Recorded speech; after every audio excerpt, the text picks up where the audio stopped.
Sisters എന്ന സംഘടനയുടെ ആഭിമുഖ്യത്തിൽ നടക്കുന്ന ലഹരി വിരുദ്ധ സന്ദേശയാത്രയാണ് ഇന്ന് ഈ ജംഗ്ഷനിൽ എത്തിച്ചേർന്നിരിക്കുന്നത്.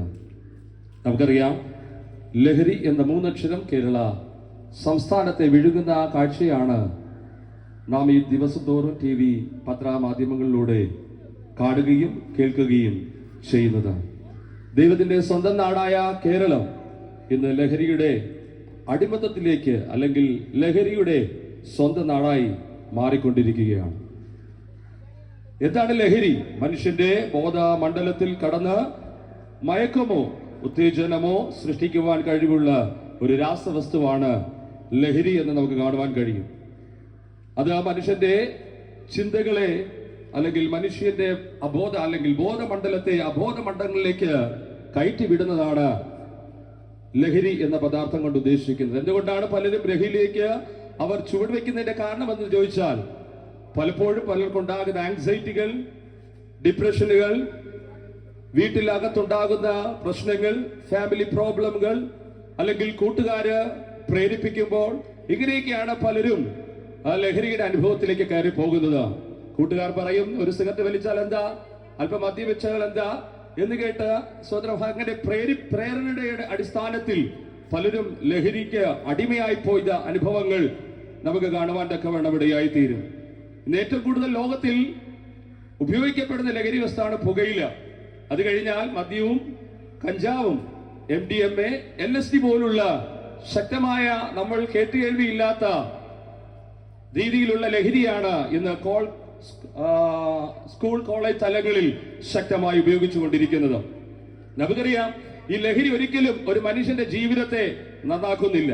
ലഹരി മരുന്നിന്റെ അസ്വാഭാവികമായ ഉപയോഗം കാരണം മനുഷ്യന്റെ നാഡീവ്യൂഹത്തെയും അവന്റെ ശാരീരിക ആരോഗ്യത്തെയാണ് പ്രതികൂലമായി ബാധിക്കുന്നതെന്ന് നമുക്ക് കാണുവാൻ കഴിയും. ഇത് മുഖാന്തരം ആ വ്യക്തി പൂർണ്ണമായ ഒരു അഡിക്ഷനിലേക്ക്, അത് കൂടാതെ ജീവിക്കാൻ കഴിയാത്തൊരു സാഹചര്യത്തിലേക്ക് കടന്നു പോകുന്നത് നമുക്ക് കാണുവാൻ കഴിയും. ഇത് ഏറ്റവും കൂടുതൽ ബാധിക്കുന്നത് തലച്ചോറിനെയാണ്. തലച്ചോറിനെ അത് ബാധിച്ചു കഴിയുമ്പോൾ ഉണ്ടാകുന്നത്, അത് മുതിർന്നവരായാലും കൊച്ചുകുട്ടികളിലായാലും മുതിർന്നവരിലായാലും ശരി, ഒരുപോലെ അവരുടെ ഓർമ്മ, സ്വബോധം, മാത്രമല്ല അവരുടെ ജീവിതത്തിൽ കുട്ടികൾ ഈ ഓർമ്മയും സുബോധവും നഷ്ടപ്പെട്ട് ഉറക്കക്കുറവ്, അങ്ങനെയുള്ള പല ഭയം, സംശയം, ശ്രദ്ധയില്ലായ്മ, നിരുത്സാഹം എന്നിവയ്ക്ക് അടിമപ്പെട്ടു പോകുന്നതായി നമുക്ക് കാണുവാൻ കഴിയും. അപ്പോൾ ഇത് ഏറ്റവും കൂടുതൽ ഒരു മനുഷ്യന്റെ വ്യക്തിയുടെ പേഴ്സണാലിറ്റിയാണ് ബാധിക്കുന്നത്. ഒരു നല്ല വ്യക്തിത്വത്തിന്റെ ഉടമയായി ജീവിക്കേണ്ട ഒരു വ്യക്തിത്വം, അല്ലെങ്കിൽ ഒരു ചെറുപ്പക്കാരൻ ഒരു നല്ല വ്യക്തിത്വത്തിന്റെ ഉടമയായി സമൂഹത്തിന്, കുടുംബത്തിന്, സമൂഹത്തിന്, ദേശത്തിന്, രാഷ്ട്രങ്ങൾക്ക് അനുഗ്രഹമാകേണ്ടുന്ന ആ പേഴ്സണാലിറ്റിയെ, അല്ലെങ്കിൽ ആ വ്യക്തിത്വത്തിന്റെ പേഴ്സണാലിറ്റിയെ തന്നെ നശിപ്പിച്ചു കളയുന്നതായി നമുക്ക് കാണുവാൻ കഴിയും. എന്താണ് പേഴ്സണാലിറ്റി? ഏറ്റവും കൂടുതൽ വില കൂടിയ വസ്ത്രങ്ങൾ ധരിക്കുന്നതോ, ഏറ്റവും വലിയ വീടുകളിലും കാറുകളിലും നടക്കുന്നതല്ല പേഴ്സണാലിറ്റി എന്നുകൊണ്ട് ഉദ്ദേശിക്കുന്നത്. ഒന്ന്, പേഴ്സണാലിറ്റിയുടെ നല്ല ചിന്തകൾ, രണ്ട്, നല്ല വികാരങ്ങൾ, മൂന്ന്, നല്ല പ്രവൃത്തികൾ. ഈ മൂന്നിലേക്കും ലഹരി കടക്കുമ്പോഴാണ് മനുഷ്യന്റെ നല്ല ചിന്തകൾ എങ്ങനെയായി മാറുന്നു? ചീത്ത ചിന്തയായി മാറുകയാണ്. ലഹരി തലച്ചോറിൽ കടന്നു കഴിഞ്ഞാൽ നല്ല വ്യക്തിത്വം മറ്റൊരു വ്യക്തിയായി രൂപാന്തരപ്പെടുകയാണ്. നമുക്കറിയാം, മദ്യപിക്കുന്ന ഒരു വ്യക്തി സാമാന്യം നല്ലൊരു മദ്യപിക്കാത്ത സമയത്ത് നല്ലൊരു പ്രകൃതമായിരിക്കും. പക്ഷെ മദ്യം കഴിച്ചു കഴിയുമ്പോൾ അവന്റെ പ്രകൃതം മാറുകയാണ്. മറ്റൊരു രൂപമായി അവൻ മാറപ്പെടുകയാണ്, മറ്റൊരു വ്യക്തിത്വമായി മാറപ്പെടുകയാണ്. കാരണം എന്ത്? അവന്റെ ചിന്തയിലേക്ക്, അവന്റെ തലച്ചോറിലേക്ക് ഈ ശക്തമേറിയ ലഹരി കടന്നു പിടിച്ചിരിക്കുകയാണ്. അപ്പോ നല്ല വ്യക്തിത്വം മറ്റൊരു വ്യക്തിത്വമായി മാറി, നല്ല ചിന്ത അശുദ്ധ ചിന്തയായി മാറി, നല്ല വികാരങ്ങൾ ചീത്ത വികാരങ്ങളായി മാറി, നല്ല പ്രവൃത്തികൾ ചീത്ത പ്രവൃത്തികളായി മാറി. സ്നേഹിക്കേണ്ടതിന് പകരം വെറുക്കുന്ന അനുഭവത്തിലേക്ക് കടന്നു വരുന്നു. അനുസരിക്കേണ്ടതിന് പകരം അനുസരണക്കേടിന്റെ അനുഭവത്തിലേക്ക് കടന്നു വരുന്നു. ബഹുമാനിക്കേണ്ടതിന് പകരം അപമാനിക്കുന്ന അനുഭവത്തിലേക്ക് കടന്നു പോകുകയാണ്. ഒരു ചൊല്ല് പറയുന്ന പോലെ, വിനാശകാലേ വിപരീത ബുദ്ധി എന്ന് പറയുന്നത് പോലെ ഇത് അവരുടെ ആ ശിരസിലേക്ക് ലഹരി ചെല്ലുമ്പോൾ, അവരുടെ മൈൻഡിലേക്ക് ആ ലഹരി പ്രവേശിച്ചു കഴിയുമ്പോൾ അവരുടെ ചിന്തയിൽ മാറ്റം വരുന്നു. ചിന്തയിൽ മാറ്റം വരുമ്പോൾ അത് നേരെ ബാധിക്കുന്നത് എവിടെയാണ്? വികാരങ്ങളിലേക്കാണ്. അത് ദേഷ്യം, കോപം, കുലപാതകം, അങ്ങനെയുള്ള അനുഭവങ്ങളിലേക്ക് മനുഷ്യരെ കൊണ്ടുപോകുന്നതായി കാണുവാൻ കഴിയും. പിന്നെ കാണുന്നത് അത് വികാരങ്ങളിലേക്ക് ബാധിച്ചിട്ടാണ് അത് പ്രവൃത്തിയായി വെളിപ്പെടുന്നത്.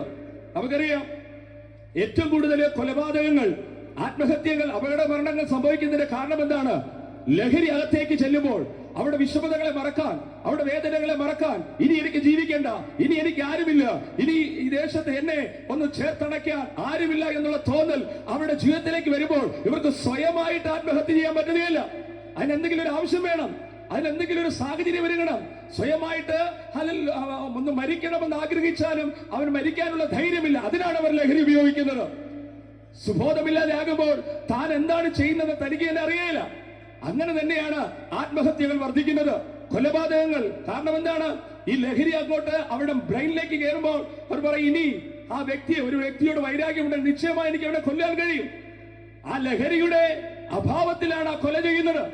കൊല ചെയ്തതിനു ശേഷം പിന്നത്തിൽ ചിന്തിക്കുക, അയ്യോ ഞാനത് ചെയ്യേണ്ടായിരുന്നു എന്നുള്ള ചിന്ത ആ വ്യക്തിയെ ഭരിക്കുന്നതായി നമുക്ക് കാണുവാൻ കഴിയും. നമുക്കറിയാം, കഴിഞ്ഞ ദിവസങ്ങളിൽ ഏറ്റവും 2017 ഏപ്രിൽ 9 നടന്നൊരു കൊലപാതകം. നമുക്കറിയാം, നന്ദൻകോട് കൊലപാതകം എന്ന് പറയും.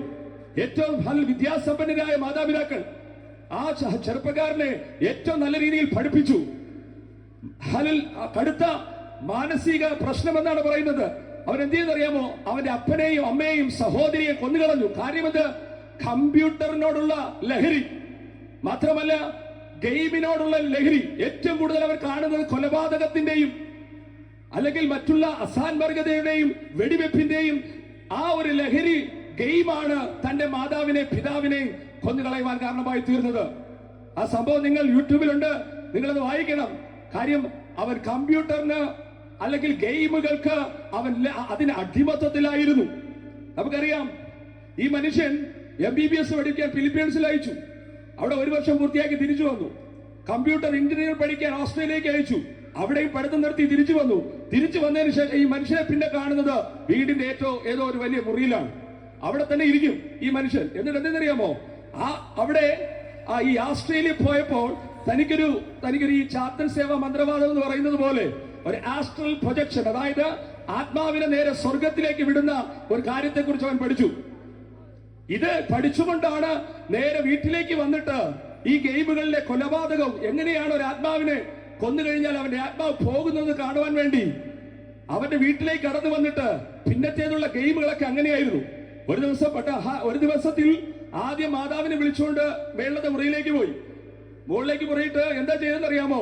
എന്റെ ഗെയിം കാണിച്ചു തരാമെന്ന് പറഞ്ഞ് കഴുത്തിൽ ആ ഷോളോ കയറോ എന്തോ കൊണ്ട് ശ്വാസം മുട്ടിച്ച് കൊന്നിട്ട് അവരെ വെട്ടിനുറുക്കി ബാത്റൂമിലിട്ടു. എന്തുകൊണ്ട് ഈ മനുഷ്യൻ ഇത് ചെയ്തു? സ്വന്തം പെറ്റു വളർത്തിയ മാതാവിനെ ഇത്രയ്ക്ക് അതിദാരുണമായി കൊലപാതകം ചെയ്യാൻ ഈ മനുഷ്യൻ എവിടെ നിന്നാണ് ഈ ശക്തി കിട്ടിയത്? ഈ മനുഷ്യൻ എവിടെ നിന്നാണ് ഇങ്ങനെ ഒരു ഹരം അവന്റെ ജീവിതത്തിൽ? കാരണം അവൻ കാണുന്ന ഗെയിമുകൾ കൊലപാതകത്തിന്റെയും ഷൂട്ടിന്റെയും മറ്റുള്ളവരെ കൊല്ലുന്നതിന്റെയും ഗെയിമുകൾ അവനെ അടിമത്തത്തിലേക്ക് കൊണ്ടുപോയി. അതുകൊണ്ട് അവന്റെ മാതാവിനെ നിഷ്കരുണം അവന്റെ കൈ കൊണ്ട് തന്നെ കൊന്നുകളഞ്ഞു.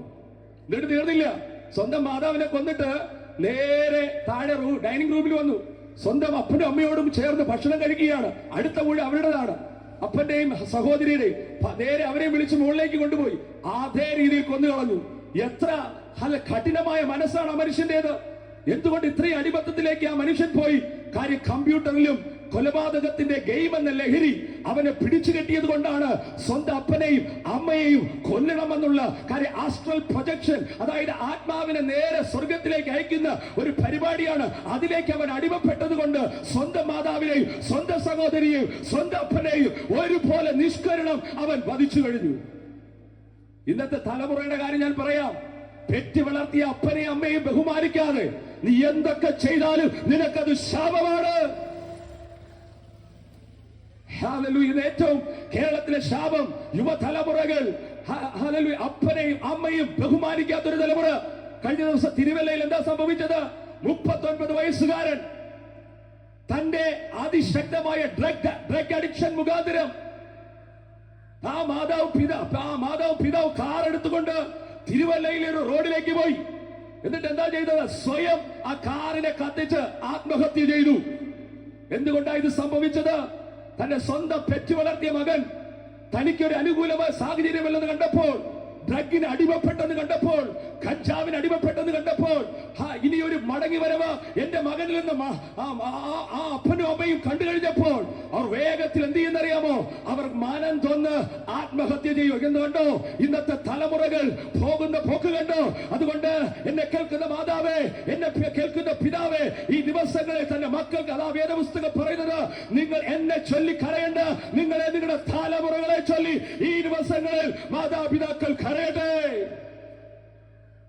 അപ്പനെ അമ്മയെ ബഹുമാനിക്കാത്തത് കൊണ്ട് തലമുറകൾ അവരുടെ ആയുസ് ദീർഘമാക്കുന്നില്ല. വിശുദ്ധ ബൈബിൾ ഇങ്ങനെയാണ് പറയുന്നത്, നിനക്ക് ദീർഘായുസ് ഉണ്ടാകുവാനും നിനക്ക് നന്മയുണ്ടാകുവാനും നിന്റെ അപ്പനെ അമ്മയെ ബഹുമാനിക്കുക. ഇന്നത്തെ കാലഘട്ടം ബഹുമാനിക്കാത്ത തലമുറകൾ പ്രസവിച്ച ആ അപ്പനെ അമ്മയുടെ വാക്കുകളെ നിരാകരിച്ച് എത്രയോ പെൺകുട്ടികൾ, എത്രയോ യുവാക്കൾ ഇറങ്ങിപ്പോയി. പക്ഷെ എന്താ സംഭവിച്ചത്? അവരുടെ ആരുടെയും ജീവിതത്തിൽ ഉന്നതമായ വിജയം കാണാൻ കഴിഞ്ഞില്ല. നിങ്ങൾ ചരിത്രങ്ങൾ പഠിച്ചു നോക്ക്, നിങ്ങളുടെ വീട്ടിനടുത്തുള്ള സാഹചര്യങ്ങൾ പഠിച്ചു നോക്ക്. ഒരു വ്യക്തിയും അപ്പനെ അമ്മയെ ബഹുമാനിക്കാതെ നന്നായിട്ടേ ഇല്ല. അതുകൊണ്ട് ഞാൻ ദേശത്തോട് പറയട്ടെ, എന്നെ കേൾക്കുന്ന യുവാവേ, യുവതിയെ, നിങ്ങളെ പോറ്റി വളർത്തിയ, നിങ്ങളെ സ്വന്തം 10 മാസം ചുമന്ന് നെഞ്ചോട് ചേർത്ത് അവരുടെ വയറിനെ മുറുകി പിടിച്ച് നിങ്ങളെ വളർത്തി വലുതാക്കിയതിന്റെ അപ്പനെ അമ്മയും ലഹരിയുടെ പേരിൽ തല്ലിക്കൊല്ലരുതേ, നശിപ്പിക്കരുതേ. അവരെ സ്വന്തം കഴിച്ചു നെരുക്കിയും അല്ലാത്ത രീതിയിലും വിഷം കലക്കി കൊടുത്തും കൊന്നുകളയുവാൻ നിനക്ക് അവകാശമില്ല. എന്താ സംഭവിച്ചത്? അവന്റെ ചിന്തയിൽ വന്ന പ്രവൃത്തിയാണ്. അവന്റെ ചിന്തയിൽ ലഹരി പിടിച്ചത് കൊണ്ടാണ്, അവന്റെ വികാരങ്ങളിലേക്ക് ആ ലഹരി പടർന്നതുകൊണ്ടാണ് അവന് കൊല്ലണമെന്നുള്ളൊരു പ്രവൃത്തി അവന്റെ ജീവിതത്തിൽ വെളിപ്പെട്ടത്. ഇതിന് കാരണമെന്താണ്? ലഹരി. ആ മാതാവും പിതാവും 39 വയസ്സുകാരന്റെ ആത്മഹത്യ ചെയ്യാൻ കാര്യമെന്ത്? ഇനി എന്റെ മകനൊരു മടങ്ങി വരവില്ല. അവരുടെ ചിന്തയാണ് ആത്മഹത്യക്ക് കാരണമായി തീർന്നത്. പക്ഷെ ഞങ്ങൾക്ക് പറയാൻ കഴിയും, എത്ര തകർന്നവനെയും തിരിച്ചു പിടിക്കുന്നവനാണ് എന്റെ യേശു കർത്താവ്. എത്ര നശിച്ചവനെയും തിരിച്ചതാതന്റെ ഏകജാതനായ പുത്രനിൽ വിശ്വസിക്കുന്ന ഏവന് നശിച്ചു പോകാതെ നിത്യജീവൻ പ്രാപിക്കേണ്ടതിന് ദൈവം അവന് നൽകുവാൻ തക്കവണ്ണം ലോകത്തെ സ്നേഹിച്ചു.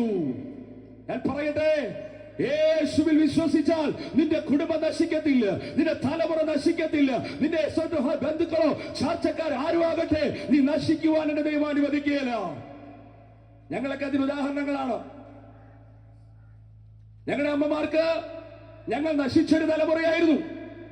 പക്ഷെ യേശുവിനെ സ്വീകരിച്ചപ്പോ ഞങ്ങളുടെ ജീവിതം മാറുവാനും തുടങ്ങി. യേശു എന്റെ ഉള്ളത്തിൽ വന്നപ്പോ ഞങ്ങളുടെ ജീവിതത്തിൽ വലിയ മാറ്റം സംഭവിക്കാൻ തുടങ്ങി. അതുകൊണ്ട് ഞാൻ പറയട്ടെ, അവന്റെ കമ്പ്യൂട്ടറിന്റെ ആ കൊലപാതകത്തിന്റെ ആ ഒരു ലഹരിയാണ് അവന്റെ മാതാവിനെ പിതാവിനെ നിഷ്കരണം വധിച്ചു. ഇന്നും നന്ദങ്കോട് നിങ്ങൾ ചെന്നാൽ കാണാൻ കഴിയും, അടഞ്ഞു കിടക്കപ്പെട്ട ഒരു വീട്, കോടിക്കണക്കിന് സ്വത്താവുള്ളത്, ആരും അനുഭവിക്കാനില്ല. ഇന്നും അവൻ ജയിലിൽ കിടക്കുകയാണ്. ഞാൻ പറയട്ടെ, ഒരിക്കലും ആ മനസ്സിന് സമാധാനം കിട്ടുമെന്ന് എനിക്ക് തോന്നുന്നില്ല. പക്ഷെ അവൻ തിരിഞ്ഞ് യേശുവിനെ സ്വീകരിച്ചാൽ യേശുവിന്റെ സമാധാനം അവന്റെ ജീവിതത്തെ രക്ഷയിലേക്ക് കൊണ്ടുവരുവാൻ കഴിയും. അതുകൊണ്ട് തെറ്റായ ചിന്തയിൽ നിന്നാണ് തെറ്റായ വികാരങ്ങൾ, തെറ്റായ വികാരത്തിൽ നിന്നാണ് തെറ്റായ പ്രവൃത്തികൾ. അങ്ങനെ അത് കുടുംബത്തിൽ നിന്ന് ദേശത്തിലേക്ക്, ദേശത്തിൽ നിന്ന് പട്ടണങ്ങളിലേക്ക്, പട്ടണങ്ങളിൽ നിന്ന് രാജ്യങ്ങളിലേക്ക് തന്നെ ലഹരി എന്ന സാമൂഹ്യ തിന്മ ബാധിച്ചുകൊണ്ടിരിക്കുകയാണ്. ഈ തിന്മയെ നമുക്ക് എങ്ങനെ ജയിക്കാൻ കഴിയും? വേദപുസ്തകം പറയുന്നു, നന്മയാൽ തിന്മയെ ജയിക്കുക. എന്താണ് ആ നന്മ? ആ നന്മയാണ് സുവിശേഷം. ആ നന്മയാണ് സുവിശേഷം.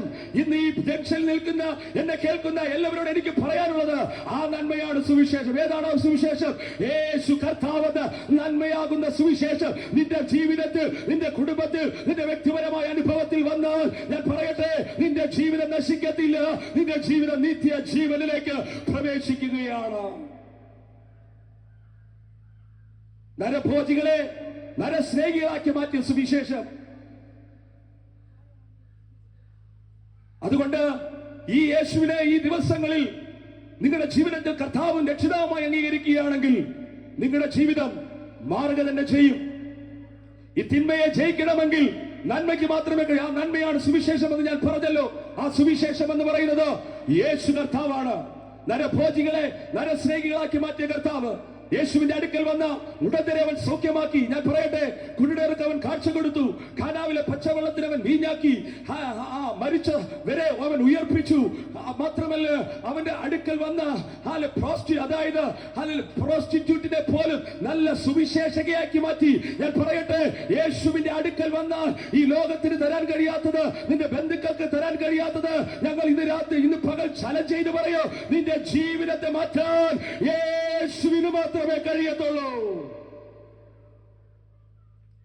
യേശുവിന് മാത്രം നിന്റെ ജീവിതത്തെ മാറ്റാൻ കഴിയും. ലോകം കണ്ട ഏറ്റവും വലിയ പേഴ്സണാലിറ്റി അതെന്റെ യേശുവാണ്. അവൻ വാക്കിലും പ്രവൃത്തിയിലും ശക്തിയുള്ള പ്രവാചകനായിരുന്നു. പറയുന്നത് പോലെ ജീവിച്ചും, പറയുന്നത് പോലെ അവൻ ജീവിച്ചും മരിച്ചും പോയ മനുഷ്യനാണ് യേശു കർത്താവ്. അവൻ പറയുന്നത് പോലെ ചെയ്തു, പ്രസംഗിക്കുന്നത് പോലെ ജീവിച്ചു. അവനെ പോലെ ആരും ജീവിച്ചില്ല, അവനെ പോലെ ആരും ജനിച്ചില്ല, അവനെ പോലെ ആരും മരിച്ചില്ല, അവനെ പോലെ ആരും ഉയർത്തെഴുന്നേറ്റില്ല, അവനെ പോലെ ഇനി വീണ്ടും വരാൻ പോകുന്ന ഒരുവനും ഈ ലോകത്തിലില്ല. അതുകൊണ്ട് ഞാൻ പറയട്ടെ, വാക്കിലും പ്രവൃത്തിയിലും നല്ല പേഴ്സണാലിറ്റി എന്റെ യേശു കർത്താവാണ്. യേശു കർത്താവിന് ഈ നല്ല പേഴ്സണാലിറ്റി ഞാൻ പറയട്ടെ, സഹോദര സഹോദരി, നിന്റെ ജീവിതത്തിലേക്ക് വന്നാൽ നിന്റെ ജീവിത മാർഗം തന്നെ ചെയ്യും. അതുകൊണ്ട് വേദപുസ്തകം ഇങ്ങനെ പറയുന്നു, എഫെസ്യർക്ക് എഴുതിയ ലേഖനം 2-ാം അധ്യായം 8 മുതൽ 10 വരെ വായിക്കുമ്പോൾ, കൃപയാലല്ലോ വിശ്വാസം മൂലം നാം രക്ഷിക്കപ്പെട്ടിരിക്കുന്നത്, അതിന് നിങ്ങൾ കാരണമല്ല, ദൈവത്തിന്റെ ദാനമത്രയാകുന്നു. അതെ, ഇന്ന് പകൽ രക്ഷ ദൈവത്തിന്റെ, it is A gift of God. ദൈവത്തിന്റെ ദാനമാണ് രക്ഷ. അതാർക്കും സ്വീകരിക്കാം. രക്ഷ എന്നത് ദാനമാണ്. മലകൾ കയറിയാൽ കിട്ടുന്നതല്ല, മെഴുകുതിരികൾ കത്തിച്ചാൽ കിട്ടുന്നതല്ല. ആത്മാവിന്റെ രക്ഷ എന്ന് പറയുന്നത് വില കൊടുത്ത് വാങ്ങാൻ സാധ്യമല്ല. രക്ഷ ദൈവത്തിന്റെ ദാനമാണ്. എന്തുകൊണ്ടെന്നാൽ നിന്റെ ആത്മാവിനെ ദൈവം സ്നേഹിക്കുന്നു. ഹേ മനുഷ്യ, നിന്നിലുള്ള ആത്മാവ്, he is the lover of your soul. ഞാൻ പറയട്ടെ, നിന്റെ ആത്മാവിനെ സ്നേഹിക്കാൻ നിന്റെ ഭാര്യയ്ക്ക് കഴിയത്തില്ല, നിന്റെ ഭർത്താവിന് കഴിയത്തില്ല. പക്ഷേ ഞാൻ പറയട്ടെ, 70-80 സംവത്സരം നീ ജീവിച്ചിരിക്കും. അതിനുശേഷം നിനക്കൊരു മരണമുണ്ട്. ആ ശരീരം വെടിഞ്ഞ് നിന്റെ ആത്മാവ് എവിടെ പോകും? ഇന്ന് പകൽ നീ ചിന്തിക്കുക, യേശുവിൽ വിശ്വസിച്ചാൽ നീ രക്ഷിക്കപ്പെടും. രക്ഷദാനമാണ്. മെഴുകുതിരി കത്തിക്കണ്ട, മലകൾ പോകണ്ട, മലകൾ കയറണ്ട, പുണ്യതീർത്ഥങ്ങളിൽ പോയി കുളിക്കണ്ട. ക്രിയകൾ നടത്തിയാൽ നേടുന്നതല്ല രക്ഷ. നന്മകളോ നേർച്ചകളോ നോമ്പുകളോ കാഴ്ചകളോ ഒന്നും കൊണ്ട് രക്ഷ സാധ്യമല്ല. ഈ ദിവസങ്ങൾ രക്ഷ സാധ്യം ഈ ഉലകത്തിൽ ജീവിക്കുമ്പോൾ. മരിച്ചതിനു ശേഷം നിനക്ക് രക്ഷിക്കും. നിന്റെ ക്രിയ കൊണ്ടോ അല്ലെങ്കിൽ മറ്റൊന്നും കൊണ്ടോ നിനക്ക് സ്വർഗത്തിൽ കയറാൻ പറ്റത്തില്ല. ജീവിച്ചിരിക്കുമ്പോൾ നീ യേശുവിനെ രക്ഷകനായി സ്വീകരിച്ച നിത്യരാജ്യത്തിൽ നിനക്ക് പ്രവേശിക്കാം. നിന്റെ ലഹരിയിൽ നിന്ന്, നിന്റെ മദ്യപാനത്തിൽ നിന്ന് നിനക്കൊരു മാറ്റം ലഭിക്കണമെങ്കിൽ ഈ ലോകത്തിൽ ജീവിക്കുമ്പോൾ തന്നെ മരണശേഷം നിനക്ക് രക്ഷിക്കപ്പെടുവാൻ കഴിയത്തില്ല. നരകത്തിന്റെ ശിക്ഷയിൽ നിന്ന് വിടുതൽ നേടണമെങ്കിൽ യേശു കർത്താവെന്ന് നിന്റെ ഹൃദയം കൊണ്ട് വിശ്വസിക്കുകയും വായ് കൊണ്ട് നീ ഏറ്റുപറയുകയും ചെയ്യണം. യഥാർത്ഥത്തിൽ നരകം ഒരിക്കലും മനുഷ്യന് വേണ്ടിയുള്ളതല്ല. എന്റെ ദൈവം അത്ര ക്രൂരനല്ല. God is a love. ദൈവം സ്നേഹമാണ്. മനുഷ്യനെ ഒരിക്കലും നരകത്തിൽ കൊണ്ടുപോകാൻ എന്റെ ദൈവം ആഗ്രഹിക്കുന്നില്ല. പിശാചാണ് നരകത്തിലേക്ക്. എങ്ങനെ? മദ്യപാനത്തിലൂടെ, ആത്മഹത്യയിലൂടെ, മറ്റു പല ഭാവ സ്വഭാവങ്ങളിലൂടെ പിശാചാണ് വ്യക്തികളെ നരകത്തിലേക്ക് കൊണ്ടുപോകാൻ ആഗ്രഹിക്കുന്നത്. എന്റെ ദൈവം സ്വർഗമുണ്ടാക്കിയത്, നരകമുണ്ടാക്കിയത് ഒരിക്കലും മനുഷ്യനല്ലേ അല്ല.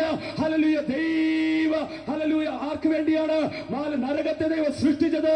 പിശാചിന് അവന്റെ കൂട്ടാളികൾക്ക് വസിക്കുവാനാണ് നരകത്തെ ദൈവം സൃഷ്ടിച്ചത്. അതുകൊണ്ട് ഞാൻ പറയട്ടെ, എന്റെ ദൈവം സ്നേഹമാണ്. He is love. അവൻ സ്നേഹവാനായ ദൈവം. രാത്രി ഇതുപോലെ സ്നേഹിച്ചൊരു ദൈവം വേറെയില്ല. കാൽവറിയിലേക്ക് നോക്ക്. എന്താണ് ആ സ്നേഹം? You can look at the Calvary cross. You can see God's love. You can see അവിടെ നിങ്ങൾക്ക് യേശുവിന്റെ സ്നേഹത്തെ കാണാൻ കഴിയും. രണ്ട് കാണികളുടെ ഹല്ലേലൂയ സ്തോത്രം, മൂന്നാണികളാൽ കാൽക്കരങ്ങളെ ഹല്ലേലൂയ തുഴഞ്ഞുകൊണ്ട് ശിരസിൽ ഹല്ലേലൂയ മുൾമുടി ചൂടി ആ ദേഹമാസകലം അടിക്കപ്പെട്ട് തകർക്കപ്പെട്ടവനായി അവന്റെ അവസാനത്തുള്ളി രക്തം വരെയും നിന്റെ പാപങ്ങൾ എന്റെ നിങ്ങളുടെ പാപത്തിന് വേണ്ടി ഊറ്റി തന്നിട്ട് സകലതും നിവർത്തിയായെന്ന് പറഞ്ഞ് സ്വന്തം തോളിൽ ചലചായ്ച്ച് മാനവരാശിയുടെ പാപം ഏറ്റെടുത്ത യേശുവിലേക്ക് ഇന്ന് പകൽ തിരിഞ്ഞു വരിക. നിന്റെ കുടുംബം രക്ഷ പ്രാപിപ്പാനിടയായിത്തീരും. അതുകൊണ്ട് മറ്റൊരുത്തനും രക്ഷയില്ല. നാം രക്ഷിക്കപ്പെടുവാൻ ആകാശത്തിന് കീഴിൽ മനുഷ്യരുടെ നൽകപ്പെട്ട നാവുമില്ല. ഒരുപക്ഷെ ഈ ദേശത്തോടുള്ള യുവാവിനോടുള്ള യുവതിയോടുള്ള അവസാന സന്ദേശമാണ്. നാളെ നിനക്ക് ഈ സന്ദേശം കേൾക്കാൻ പറ്റുമോ എന്നെനിക്കറിയത്തില്ല. പക്ഷെ ഇന്ന് ഈ വൈകിയ സമയത്തിൽ, ഈ ഉച്ചയോട് അടുക്കുന്ന സമയത്തിൽ ഞങ്ങൾ വിളിച്ചു പറയാം, രക്ഷിക്കപ്പെടേണ്ട ടൈം ഇതാണ്. സുപ്രസാദ കാലം. ഇത് നിന്റെ ഏറ്റവും വലിയ നല്ല ദിനമാണ്. യേശുവിനെ സ്വന്തം രക്ഷിതാവായി സ്വീകരിക്കുക. എങ്ങനെ സ്വീകരിക്കാൻ കഴിയും? എങ്ങനെയാണ് യേശുവിനെ സ്വീകരിക്കാൻ കഴിയുന്നത്? റോമർ 19 യേശുവിനെ കർത്താവെന്ന് വായിക്കൊണ്ട് ഏറ്റുപറയുകയും അവനെ മരിച്ചവരിൽ നിന്ന് ഉയർത്തെഴുന്നേൽപ്പിച്ചെന്ന് ഹൃദയം കൊണ്ട് വിശ്വസിക്കുകയും ചെയ്താൽ നീ രക്ഷിക്കപ്പെടും. ഇന്ന് പകൽ ഒറ്റ കാര്യം, നീ ഇരിക്കുന്നിടത്ത് മെഴുകുതിരി കത്തിക്കേണ്ട, മറ്റുള്ള പുണ്യസ്ഥലങ്ങൾ സന്ദർശിക്കേണ്ട, കുരിശുമല തേടി പോകണ്ട. നീ ഇരിക്കുന്നിടത്തിരുന്നു കൊണ്ട് യേശു കർത്താവ് അവൻ ജീവിക്കുന്ന ദൈവമെന്ന് നീ സ്വന്തം ഹൃദയം കൊണ്ട് വിശ്വസിച്ചിട്ട് വായ് കൊണ്ട് ഏറ്റു പറഞ്ഞാൽ മതി. ഓൺ ദ ടൈം, ആ പർട്ടിക്കുലർ ടൈം നിന്റെ നാവ് കൊണ്ട് ഏറ്റു പറയുന്ന ആ സമയത്ത് നീ രക്ഷിക്കപ്പെടുകയാണ്. ഇന്ന് നീ രക്ഷിക്കപ്പെട്ടാൽ ഇനി സ്വന്തം ഒരു സമയം നിനക്ക് വേണ്ടി മറ്റോ ഒരു സമയമില്ല. പക്ഷെ ഒരു ദിവസം നീ യേശു കർത്താവ്, എല്ലാ മുട്ടും മടങ്ങ്, എല്ലാ നാവും പാട് യേശു കർത്താവെന്ന് ദൈവം. Every knee shall bow, every tongue confess that Jesus Christ is the Lord എന്നൊരു ദിവസം പിതാവിന്റെ മഹത്വത്തിനാൽ നീ ഏറ്റു പറയേണ്ടി വരും. ഇന്ന് കേൾക്കുന്ന പ്രസംഗം ഒരുപക്ഷെ പുറങ്കാലം കൊണ്ട് നിങ്ങൾ തട്ടിക്കളയാൻ, no problem, we don't care about that. ഞങ്ങൾ അതിനെ ഹല്ലേലൂയ എന്താ കെയർ ചെയ്യുന്നില്ല. പക്ഷേ നഷ്ടപ്പെടുത്തിയാൽ നിന്റെ ആയുസ് നഷ്ടപ്പെടുകയാണ്. ഈ ശബ്ദം ഇന്ന് നിന്റെ ഡോറിൽ, ഇതാ ഞാൻ വാതിൽക്കൽ നിന്ന് മുട്ടുന്നു, എന്റെ ശബ്ദം കേട്ട് ആരെങ്കിലും വാതിൽ തുറന്നാൽ ഞാൻ അവനോടും കൂടി അധ്വാനം കഴിക്കും. He is a good gentleman. അവൻ ആരെയും നിർബന്ധിക്കത്തില്ല, അവൻ ആരെയും മതപരിവർത്തനം നടത്തിയിട്ടില്ല. ഇന്ന് പകൽ നീ യേശുവിനെ സ്വീകരിച്ചാൽ യേശു നിന്റെ മനപരിവർത്തനം നടത്തുകയാണ്. Hallelujah. He is a good gentleman. അവനാരെ നിർബന്ധിക്കത്തില്ല, വാ യേശുവിലേക്ക്. പക്ഷേ അവൻ ഇന്ന് പകൽക്കാലം VIP സകല അണ്ടചരാചരങ്ങളെ സൃഷ്ടിച്ച ദൈവം, സകലത്തിന് മേൽ അധികാരമുള്ള ദൈവം നിന്റെ അടുക്കൽ വന്നിട്ട് നിന്റെ ഹൃദയത്തിന്റെ ഡോർ ഇന്ന് പകലും മുട്ടിവിളിക്കുകയാണ്. ഹല്ലേലൂയ. എന്റെ സഹോദരനെ, എന്റെ സഹോദരിയെ, നിന്റെ ഹൃദയത്തിന്റെ വാതിൽ ഇന്ന് പകല് നീ എനിക്ക് വേണ്ടി തുറന്നു വന്നാൽ ഞാൻ പറയട്ടെ, ലോകത്തിന്റെ രക്ഷിതാവ് നിന്റെ ഹൃദയത്തിൽ വന്നു കഴിഞ്ഞാൽ ഞാൻ പറയട്ടെ, 100% ഗ്യാരണ്ടിയോടെ ഞങ്ങൾ പറയും, നിന്റെ ജീവിതം മാറിയിരിക്കും. ഇല്ലെങ്കിൽ ഞങ്ങൾ ഈ വേദപുസ്തകം താഴെ വെക്കാം. ഹല്ലേലൂയ. ഇന്ന് ഞങ്ങൾ ചലഞ്ച് ചെയ്ത കവലകൾ പ്രസംഗിക്കുന്ന കാര്യം എന്താ? ഞങ്ങളുടെ ജീവിതത്തെ മാറ്റിയ ഞങ്ങളുടെ കർത്താവ്, ഞങ്ങളുടെ സ്വഭാവത്തെ മാറ്റിയ ഞങ്ങളുടെ കർത്താവ്, ഞങ്ങളുടെ ചിന്തയെ മാറ്റിയ ഞങ്ങളുടെ കർത്താവ്, ഞങ്ങളുടെ പ്രവൃത്തിയെ മാറ്റിയ ഞങ്ങളുടെ കർത്താവ്, ഞങ്ങളുടെ ജീവിതത്തിന്റെ അടിമുടി മാറ്റം തന്ന ഞങ്ങളുടെ കർത്താവിനെ ഒരു ലജ്ജയുമില്ലാതെ പരസ്യ സ്ഥലങ്ങൾ ഉയർത്താൻ നമുക്ക് ആവേശം പകരുന്നത് ഇതാണ്. ഹല്ലേലൂയ. അതുകൊണ്ട് യേശുവിനെ കർത്താവായി അംഗീകരിക്കാൻ ഇന്ന് ആരുണ്ട്? He is the Lord. അവൻ നിന്നെ സ്നേഹിക്കുന്ന ദൈവം. നരകത്തിൽ കൊണ്ടുപോകാനല്ല നീ ജനിച്ചത്, നീ സ്വർഗത്തിൽ കയറാനാണ് ദൈവം നിന്നെ ഹല്ലേലൂയ ഈ ലോകത്തിൽ ജനിപ്പിച്ചത്. ഹല്ലേലൂയ. ഒരുവൻ സർവ്വലോകം നേടിയാലും ഞാൻ പറഞ്ഞല്ലോ രക്ഷദാനമാണ്. അതുകൊണ്ട് രക്ഷദാനമായി സ്വീകരിക്കുക. നിത്യജീവൻ ദാനമാണ് അത്. ഹല്ലേലൂയ. അതുപോലെ അതിനെ ദാനത്തോടെ സ്വീകരിക്കുക. ഒരു ചെലവും അതിനകത്തില്ല. അതുകൊണ്ടാണ് ഞങ്ങൾ ഒത്തിരി ചെറുപ്പക്കാർ ചേർന്ന കവലകളിൽ ഈ ദാനമായി സൗജന്യമായി കിട്ടുന്ന രക്ഷയെ, ഞങ്ങൾ സൗജന്യമായി കിട്ടിയ രക്ഷയെ സൗജന്യമായി ദേശങ്ങൾ പറയുന്നത്. എന്നെ കേൾക്കുന്ന പ്രിയ സ്നേഹിതനെ, പ്രിയ മാതാവേ, പ്രിയ സഹോദരനെ, പ്രിയ യൗവനക്കാര, പ്രിയ യുവതിയെ, യേശുവിനെ സ്വീകരിക്കുക. നിന്റെ ജീവിതം മാറും. മദ്യപാനം മാറ്റാൻ കഴിയുന്നില്ല, യേശുവിനോട് പറ. പുകവലി മാറ്റാൻ കഴിയുന്നില്ല, യേശുവിനോട് പറ. നീ പോർണോഗ്രാഫിക്കും മറ്റുള്ള പാവങ്ങൾക്ക് നീ അടിമയാണോ? യേശുവിനോട് പറ. യേശു നിന്റെ പാവത്തെ അവൻ പൂർണ്ണമായി മാറ്റി പുതിയൊരു വ്യക്തിയാക്കാൻ മാറ്റുകയാണ്. ഇന്ന് പകലിൽ യേശുവിനെ വിശ്വസിക്കാൻ നിനക്ക് പറ്റുമോ? ഈ ദേശത്തെ കേൾക്കുന്ന വീടുകൾക്കകത്തിരുന്ന് ശ്രദ്ധിക്കുന്ന പ്രിയ മാതാവേ, പ്രിയ പിതാവേ, നിങ്ങളെ മക്കളെ കുറിച്ച് നിങ്ങൾ ഭാരപ്പെടുന്നുണ്ടോ? നിങ്ങൾ യേശുവിനോട് പ്രാർത്ഥിക്കുക. അവരെ ദൈവം മടക്കി തരും. ഹല്ലേലൂയ. അതുകൊണ്ട് സ്വന്തം മറ്റൊരുത്തരിലും നമുക്ക് രക്ഷയില്ല. നാം രക്ഷിക്കപ്പെടുവാൻ ആകാശത്തിന് കീഴിൽ മനുഷ്യരുടെ നൽകപ്പെട്ട വേറെ ഞാൻ പറഞ്ഞല്ലോ രക്ഷദാനമാണ്. ഇന്ന് പകൽ ആ രക്ഷയെ സ്വീകരിപ്പാൻ ഹൃദയം കൊണ്ട് നീ വിശ്വസിച്ച് വായി കൊണ്ട് നീ ഏറ്റുപറഞ്ഞാൽ യേശു കർത്താവ് നിന്റെ ഹൃദയത്തിൽ വന്നു കഴിഞ്ഞു. എന്തിനാ നീ ഹൃദയം കൊണ്ട് വിശ്വസിക്കുന്നത്? അത് നീതിക്കായി. അത് ഏറ്റുപറയും ചെയ്യുമ്പോൾ നീ സ്വർഗരാജ്യത്തിൽ പ്രവേശിക്കുകയാണ്.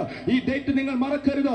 യേശുവിനെ ഇന്ന് പകലിൽ ഈ ശബ്ദപരിധിക്കുള്ളിൽ ആരെങ്കിലും എന്റെ യേശു മരിച്ചുവെന്നും അവനെ ഈ ലോകത്തിൽ വന്നുവെന്നും എനിക്ക് വേണ്ടി ജീവിച്ചുവെന്നും മരിച്ചുവെന്നും അടക്കപ്പെട്ടുവെന്നും ഉയർത്തെഴുന്നേറ്റുവെന്നും നീ ഹൃദയം കൊണ്ട് വിശ്വസിക്കുകയും വായി കൊണ്ട് ഇപ്പോൾ തന്നെ ഏറ്റുപറയുകയും ചെയ്യുമ്പോൾ നിന്റെ ജീവിതം രക്ഷയുടെ അനുഭവം കരസ്ഥമാക്കുകയാണ്. അതാണ് ഞങ്ങളുടെ ഉദ്ദേശം. ഇത് മനപരിവർത്തനത്തിന്റെ മാർഗമാണ്, മതപരിവർത്തനത്തിന്റെ മാർഗമല്ലേ അല്ല. ഞങ്ങൾ ആരെയും മതം മാറാൻ പറ്റുകയില്ല. മനപരിവർത്തനം ഞങ്ങൾക്കതാ ഉണ്ടായത്. ഞങ്ങളുടെ ജീവിതത്തിൽ ഈ ലോകത്തിലെ ഒരു പോലീസിനോ ഒരു ടീച്ചേഴ്സിനോ ഞങ്ങളുടെ സ്വഭാവത്തെ സ്വാധീനിപ്പാൻ കഴിഞ്ഞില്ല. ഞാൻ പറയട്ടെ, ഒരുത്തൻ ക്രിസ്തുവിലായ അവൻ എന്നെ പുതിയ സൃഷ്ടിയാക്കി. ധൈര്യത്തോടെ കഞ്ചാവിനും മയക്കുമരുന്നിനും മദ്യപാനത്തിന് അടിമയായിരുന്ന ഞങ്ങളെ ഒരു കൂട്ട ചെറുപ്പക്കാരെ നോക്കി ഞങ്ങൾക്ക് പറയാൻ കഴിയും ഞങ്ങളുടെ ജീവിതത്തെ മാറ്റിമറിച്ചത് ഹല്ലേലൂയ യേശു കർത്താവാണ്. അവന്റെ നാമമാണ്. അവൻ നമുക്ക് വേണ്ടി മരിച്ചത് കൊണ്ടാണ്. യേശു എനിക്ക് വേണ്ടി കാൽവറിയിൽ തകർക്കപ്പെട്ടത് കൊണ്ട് എന്റെ ഞാൻ പറഞ്ഞല്ലോ, ഈ ഉലകം കണ്ട ഏറ്റവും വലിയ പേഴ്സണാലിറ്റി ഈ ലോകത്തിലെ ഏതോ സ്റ്റാറുകളോ ഏതോ സ്വന്തം ഹല്ലേലൂയ ഫിലിം സ്റ്റാറുകളോ അല്ല. ഈ ലോകത്തിലെ ഏറ്റവും വലിയ പേഴ്സണാലിറ്റി എന്ന് പറയുന്നത് എന്റെ യേശു കർത്താവാണ്. ഈ പേഴ്സണാലിറ്റി നിന്റെ ജീവിതത്തിൽ വന്നാൽ നീ മാറാൻ പോകുക. ഈ പേഴ്സണാലിറ്റി നിന്റെ ചിന്തയെ മാറ്റും, നിന്റെ വികാരങ്ങളെ മാറ്റും, നിന്റെ പ്രവൃത്തിയെ മാറ്റും. ഈ ദിവസങ്ങളൊന്ന് സമ്മതിക്കാമോ? അപ്പൊ ഞാൻ പാപിയായ മനുഷ്യനാണ്, ഞാൻ എന്റെ പാപത്തെ ഒന്ന് ക്ഷമിക്കണമേ. ഞാൻ പറയട്ടെ, നീ ആ ക്ഷമിക്കണമേ എന്ന് പറയുന്ന ആ പോയിന്റിൽ the cross of കാൽവറിയിൽ നിന്ന് ആ യേശുവിന്റെ രക്തം നിന്റെ പാപത്തെ മുഴുവനായി ശുദ്ധീകരിച്ച് the blood of Jesus cleanses your all sin. എല്ലാ പാപങ്ങളെയും ശുദ്ധീകരിച്ച് ഒരു പുതിയ മനുഷ്യനായി ഒരു പുതിയ വ്യക്തിത്വത്തിന്റെ ഉടമയാക്കി ഇന്ന് പകലിൽ എന്നെ കേൾക്കുന്ന സഹോദരനെ സഹോദരിയെ, എന്നെ കേൾക്കുന്ന മാതാവേ, എന്നെ കേൾക്കുന്ന പിതാവേ, നിന്നെ ഒരു പുതിയ വ്യക്തിയാക്കാൻ എന്നെ യേശു ആഗ്രഹിക്കുകയാണ്. നിന്റെ മദ്യപാനമാണോ? യേശുവിനോട് ഏറ്റുപറ. നിന്റെ പുകവലിയാണോ? യേശുവിനോട് ഏറ്റുപറ. സകല രഹസ്യ പാപങ്ങളുണ്ടോ? യേശുവിനെ ഏറ്റുപറയാമോ? ഇന്ന് പകൽ നിനക്കൊരു രക്ഷ നൽകും. അതെ, എന്റെ കർത്താവ് നിന്റെ വാതിക്കൽ നിന്ന് മുട്ടുന്നു. നിന്റെ ആരെങ്കിലും എന്റെ ശബ്ദം കേട്ട് വാതിൽ തുറന്നാൽ അവർ എന്നോടും ഞാൻ അവനോടും കൂടെ എത്താണെങ്കിൽ ഞാൻ പറയട്ടെ, നിങ്ങളുടെ വീട്ടിൽ ലോകത്തിലെ ഏറ്റവും വലിയ പ്രധാനമന്ത്രി മോദി സാർ വരുന്നതിനേക്കാൾ ഹല്ലേലൂയ വിഐപികളിൽ ഈ സകല അഖിലാണ്ടത്തിന്റെ ഉടയവനായ യേശു കർത്താവ് നിന്റെ ഹൃദയത്തിൽ നിന്റെ ഭവനത്തിൽ വന്ന ചെറ്റപ്പുരയായിരിക്കാം, കഞ്ഞിയും തോരനുമായിരിക്കാം നിന്റെ ഹല്ലേലൂയ നിന്റെ ആഹാരം. പക്ഷെ യേശു നിന്റെ ഭവനത്തിലുണ്ടെങ്കിൽ അതാണ് ഒരു സ്വർഗരാജ്യം. അതുകൊണ്ട് ഈ ദിവസങ്ങളിൽ തലമുറകളോട്, യുവാക്കളോട്, മാതാപിതാക്കളോട് എനിക്ക് പറയാനുള്ളത്, ഈ ദേശത്തിൽ നിങ്ങൾ പറഞ്ഞു യേശുവിനെ സ്വന്തം രക്ഷിതാവായി കർത്താവായി അംഗീകരിക്കൂ. അത് സൗജന്യമാണ്. നിത്യജീവൻ. നിങ്ങൾക്ക് മരണത്തിന് ശേഷം ഒരു ജീവിതമുണ്ട്. 70-80 സംവത്സരം നിങ്ങൾ ഇവിടെ ജീവിച്ചിരിക്കും. After we have a long life, ഒരു വലിയ ജീവിതം നിങ്ങൾക്കുണ്ട്. അതിലേക്ക് പ്രവേശിക്കണമെങ്കിൽ, ആ എറ്റേണൽ ലൈഫിൽ നിങ്ങൾക്ക് കാലുകുത്തണമെങ്കിൽ യേശുവില്ലാതെ പറ്റുകയില്ല. അതുകൊണ്ട് യേശുവിനെ കർത്താവും രക്ഷിതാവായി അംഗീകരിച്ചാൽ നിത്യ രാജ്യം നിങ്ങൾക്ക് ഒരുങ്ങിയിരിക്കുന്നു. യേശുവിനെ കർത്താവായി രക്ഷിതാവായി അംഗീകരിക്കാതിരുന്നാൽ, ഞാൻ പറഞ്ഞില്ല മനുഷ്യന് വേണ്ടിയല്ല നരകം, നിങ്ങൾ അത് ചെയ്യാതിരുന്നാൽ നിശ്ചയമായി നിങ്ങൾ നരകത്തിലേക്ക് പോകുക തന്നെ ചെയ്യും. അതുകൊണ്ട് നരകം പറഞ്ഞു പേടിപ്പിക്കുകയല്ല. നിങ്ങളുടെ കിട്ടുന്ന അവസരത്തെ, ഇറ്റ്സ് എ ടൈം ഗോഡ് നിങ്ങൾക്ക് തന്ന സമയമാണ്. യേശുവിനെ കർത്താവായി രക്ഷിതാവായി അംഗീകരിക്കൂ, രക്ഷിക്കപ്പെടൂ, ദൈവസഭയിൽ അംഗമാകൂ.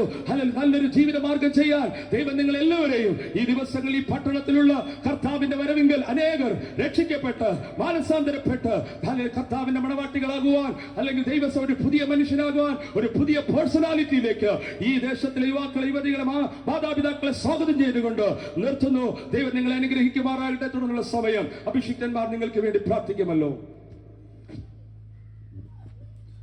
ഇവിടെ കേൾക്കപ്പെട്ട രക്ഷയുടെ സന്ദേശം നിങ്ങളുടെ ജീവിതത്തിൽ ഒരു രക്ഷ, ഒരു മാറ്റം നിങ്ങൾക്ക് സംഭവിക്കുവാനിടയാകട്ടെ.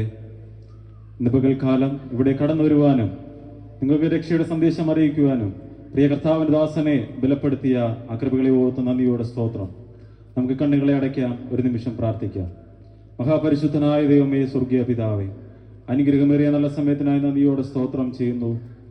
ഫോക്കസ് ഓൺ ജീസസ് ക്രൈസ്റ്റും ഷാരോൺ ഫെലോഷിപ്പ് മൊട്ടലുമൂടും ചേർന്ന് ഇവിടെ ലഹരി വിരുദ്ധ ബോധവൽക്കരണ സന്ദേശം അറിയിക്കുവാൻ ദൈവം ഞങ്ങൾക്ക് അവസരം തന്ന ആ കൃപകളെ ഓർത്ത് നന്ദിയോടെ സ്തോത്രം. ഇവിടെ ഈ ആയിരിക്കുന്ന ഓരോ നാട്ടുകാരെയും ഈ മെസ്സേജ് കേട്ട ഓരോരുത്തരെയും ദൈവോടെ അനുഗ്രഹിക്കുമാറാകണമേ എന്ന് പ്രാർത്ഥിക്കുന്നു. അവരുടെ ജീവിതത്തിൽ ഒരു രക്ഷ ഉളവാകുവാൻ, ഒരു മാറ്റം സംഭവിക്കുവാൻ ഇന്നു മുതൽ ദൈവോടെ ഒരുക്കുമാറാകണമേ എന്ന് പ്രാർത്ഥിക്കുന്നു. ദൈവം അവരുടെ ഉള്ളിൽ ഉദിക്കുമാറാകണമേ എന്ന് പ്രാർത്ഥിക്കുന്നു. ദൈവത്തിന്റെ സാന്നിധ്യം അവരുടെ കൂടിയിരിക്കണമേ. ദൈവമേ, അവിടുന്ന് അങ്ങോട്ട് അനുഗ്രഹിക്കുമാറാകണമേ എന്ന് പ്രാർത്ഥിക്കുന്നു. നിങ്ങളുടെ ഈ പരസ്യയോഗം മറ്റു സ്ഥലത്തിലേക്ക് കടന്നു പോകുന്നു. ദൈവത്തിന്റെ സാന്നിധ്യം കൂടിയിരിക്കുമാറാകണമേ എന്ന് പ്രാർത്ഥിക്കുന്നു. പ്രാർത്ഥന കേട്ടനായ സ്തോത്രം യേശുവിന്റെ നാമത്തിൽ തന്നെ പിതാവേ, ആമേൻ. ഇതുവരെ ഞങ്ങളുടെ ശബ്ദം ശ്രവിച്ചുകൊണ്ടിരുന്ന എല്ലാ നല്ലവരായ നാട്ടുകാർക്കും വീണ്ടും വരുന്നവനായ ക്രിസ്തു യേശുവിന്റെ നാമത്തിൽ സ്നേഹവന്ദനം അറിയിക്കുന്നു.